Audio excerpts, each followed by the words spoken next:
maksudkan. Seketika juga seluruh panca indraku tegang, kepalaku tertegang.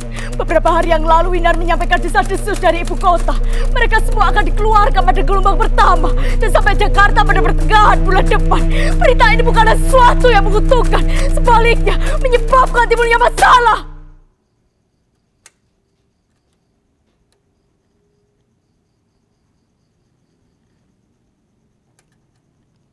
Handoko. Ia akan pulang ke rumah pada Jumat malam. 4 hari dari hari ini. Dan ia akan kembali ke tempat kerjanya pada Senin pagi. Dan sekilas memperingatkan aku agar waspada akan datangnya suatu bahaya. Naluri wanitakah ini? Indra ke-6 atau ke-7 yang kadang secara aneh menelusup memberitahu kita untuk bersiaga. Widodo, dia pasti akan segera mengirim surat begitu dia tahu akan keluar. Saudara satu-satunya di Jawa hanyalah Handoko. Bagaimana reaksi Handoko jika tahu kakaknya akan pulang? Dan anak-anakku.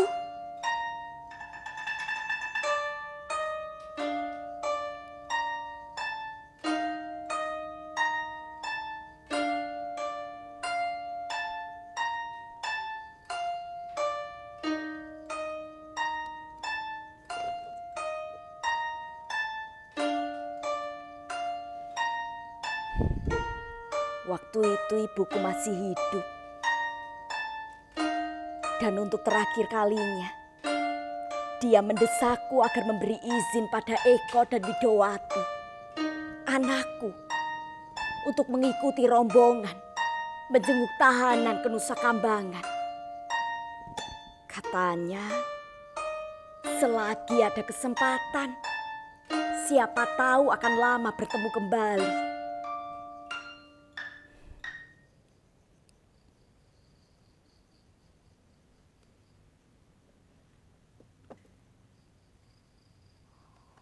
Waktu itu aku menyadari betapa pentingnya sebuah hubungan antara bapak dan anak.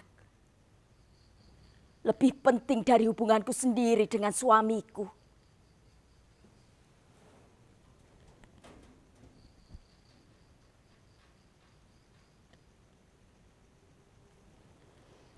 Seto masih terlalu kecil.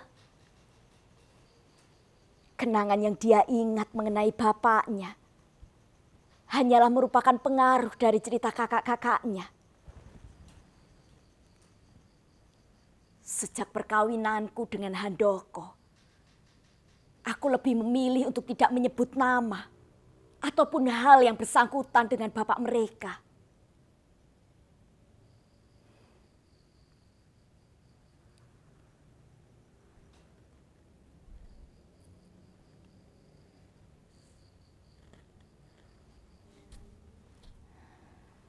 Seto itu malas menulis surat. Padahal dia tahu bapaknya akan senang menerima berita langsung dari dia. Dan dia sendiri pun akan puas jika menerima surat tersendiri dan terpisah di halaman lain. Tapi untuk duduk dan menulis surat, kami berdua harus berdebat berhari-hari. Aku tidak pernah bisa menyembunyikan kejengkelanku dalam hal ini. Karena setiap kali aku mendesaknya untuk menulis surat itu, aku terpaksa teringat kembali bahwa aku pernah menjadi istri bapaknya Seto.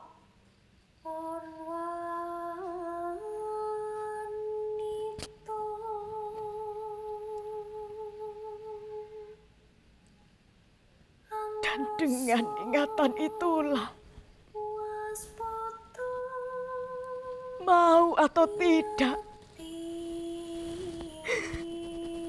perasaan bawah sadarku menggelitik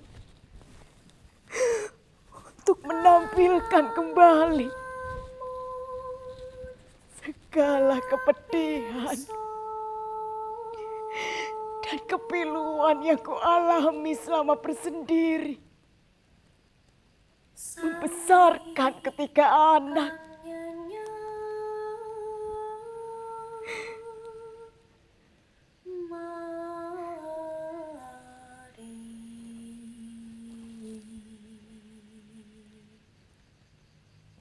Kehadiran ibuku bukan merupakan unsur pembentuk disiplin bagi anak-anakku. Ibu selalu lemah dengan mereka. Semua ulah dan kenakalan mereka selalu dibiarkan.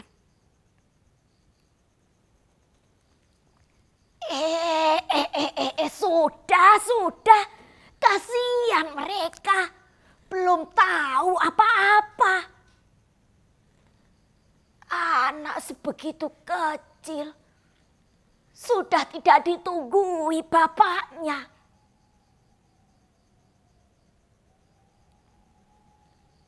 Di saat-saat pergolakan hidup yang menggilas dan hampir menghancurkanku, aku bersyukur karena ibuku tidak menolakku.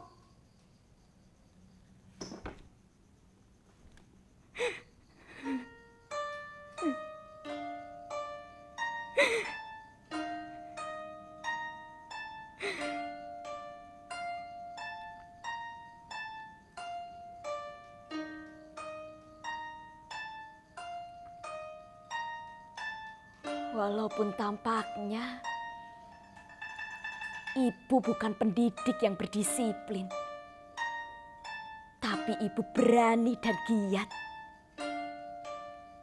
Sedari remaja aku menyaksikan betapa kerasnya ibu bekerja sebagai pedagang kecil untuk menambah jumlah pensiun bapak yang sedemikian sedikit.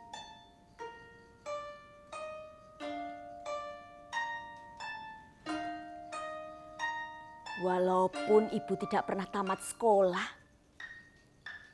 tapi ibu dapat menghitung dengan baik. Sambil mengawasi rumah tangganya, dia ingin mengerjakan sesuatu untuk menambah penghasilan. Maka jadilah warung itu.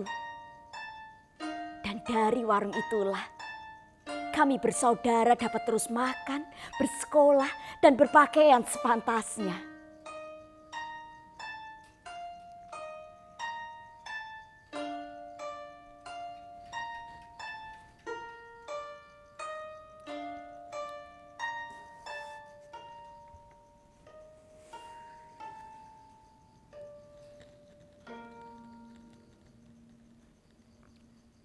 Ketika bapak meninggal, aku sudah masuk sekolah kejuruan untuk menjadi guru.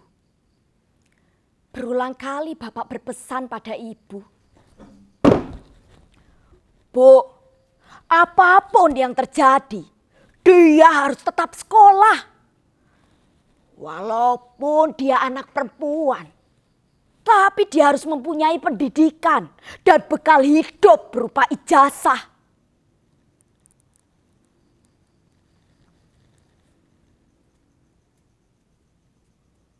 Mempunyai ibu sebagai pemilik warung hampir saja menghalangiku untuk menikah. Aku terus berpikir, seandainya dulu kami tidak jadi kawin karena orang tua Widodo tidak menyetujui, mungkin aku tidak mengalami hidup berat seperti masa-masa yang sudah lewat. Tapi kalaupun terjadi demikian, bagaimana kemudian aku dapat bertemu dan kawin dengan Handoko?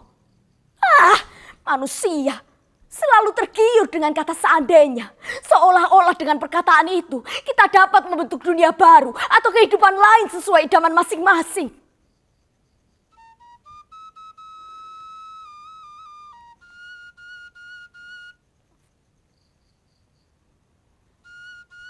Empat belas tahun perpisahanku dengan Widodo.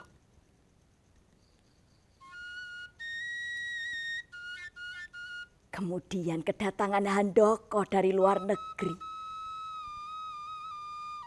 mengokohkan kedekatan kami. Winar dan Handoko segera saling cocok. Winar termasuk lingkungan dekatku yang menyetujui hubungan intimku dengan Handoko.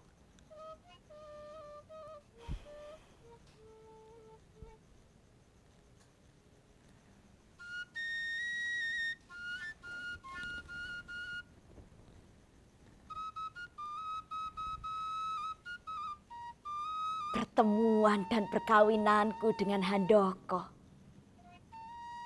kuanggap sebagai satu hadiah yang sangat besar. Berdua atau dengan orang lain, suamiku itu selalu memperlakukan aku dengan cara yang sama. Selalu menunjukkan cinta dan kasihnya secara berlebihan.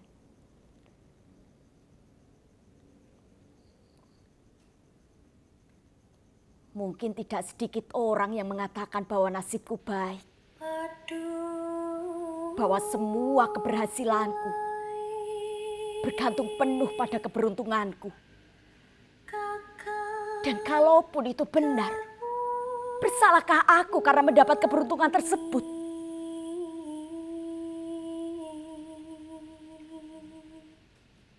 Bertahun-tahun aku disingkirkan. Orang-orang selalu takut dan segan bergaul dengan aku. Instansi manapun yang aku masuki untuk urusan perizinan lebih sering melontarkan kata yang menyakitkan hati. Apakah itu tidak terhitung sebagai nasib buruk yang kemudian patut diimbangi dengan sebuah keberuntungan?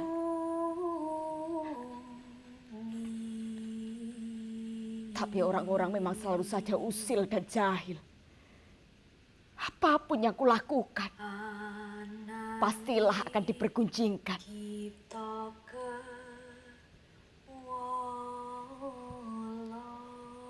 Karena aku bekas istri Widodo.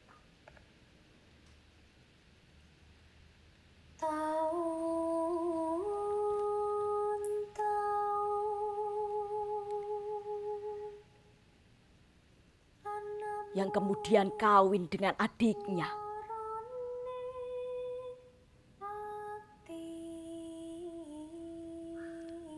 Handoko.